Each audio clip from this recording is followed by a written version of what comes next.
1 bottle 2 glass Ajit मेरा first class. धारा 370 को हटाए जाने को लेकर अलग अलग पार्टियों से आपने नफे नुकसान के बारे में सुना होगा, पर आज ये खबर 370 से जुड़ी जरूर है, पर बहुत हटके है। दरअसल धारा 370 हटाए जाने की वजह से कश्मीर की बेटी, सेना के जवान की पत्नी और महाराष्ट्र की बहू बन पाई है।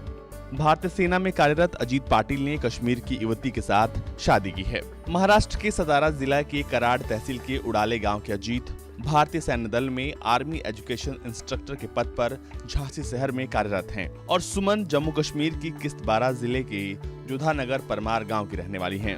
अजीत पाटिल की मुलाकात सुमन के गांव में हुई थी और देखते ही देखते दोनों को पहली नजर में प्यार हो गया।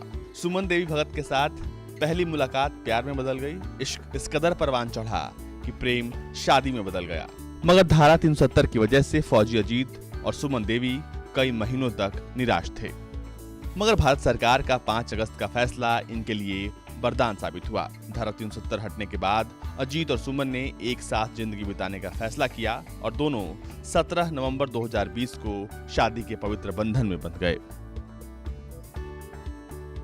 दोनों परिवार के रिश्तेदारों की उपस्थिति में जम्मू कश्मीर के किश्तवाड़ में कश्मीरी रीति रिवाज से गांव के लोगों और परिवार के लोगों के सामने वर वधू ने आशीर्वाद लिया और शादी के बंधन में बंध गए। अजीत का मानना है कि सरकार ने अगर धारा 370 नहीं हटाया होता तो वो आज तक शादी नहीं कर पाता।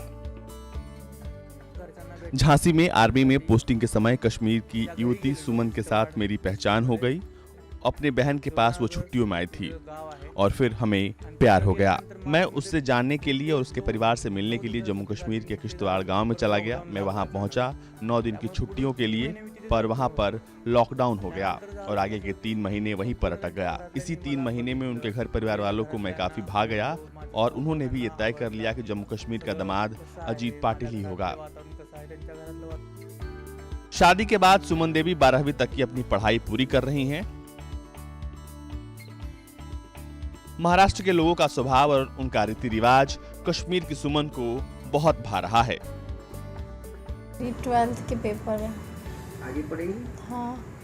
क्या बनना है आगे? अभी तो पढ़ाई करनी है, अभी कुछ पता नहीं है। अभी तो काम करना है, मैंने कोर्स करना है। आगे पढ़ाई मेरे को यहाँ पे बहुत अच्छा लगा। यहाँ का माहौल बहुत अच्छा है। यहाँ पे मतलब यहाँ के लोग बहुत अच्छे हैं। यहाँ घूम भी फिर भी सकते हैं, घूम भी सकते हैं, बाहर जा भी सकते हैं और हम दोनों की शादी होगी बस।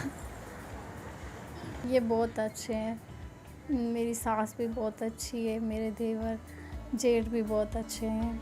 यहाँ का माहौल भी अच्छा है। अजीत और सुमन की ये प्रेम कहानी शादी के साथ फिर एक बार चर्चा में आ गई है और इस अनोखी शादी की चर्चा अब सतारा जिले में खूब हो रही है। दरअसल धारा 370 खत्म होने के बाद अब अगर जम्मू कश्मीर की महिला किसी अस्थायी निवासी से शादी कर लेती है तो भी उनको संपत्ति का अधिकार मिलेगा। पहले अस्थायी निवासी से शादी करने पर महिलाओं को तो संपत्ति में अधिकार दिया जाता था, लेकिन इस तरह महिलाओं के बच्चे संपत्ति के अधिकार से वंचित हो जाते थे। वहीं अब दूसरे राज्य के पुरुष से शादी करने पर उनकी नागरिकता खत्म नहीं होती है। सतारा से इम्तियाज मुजावर की रिपोर्ट, भारत तक।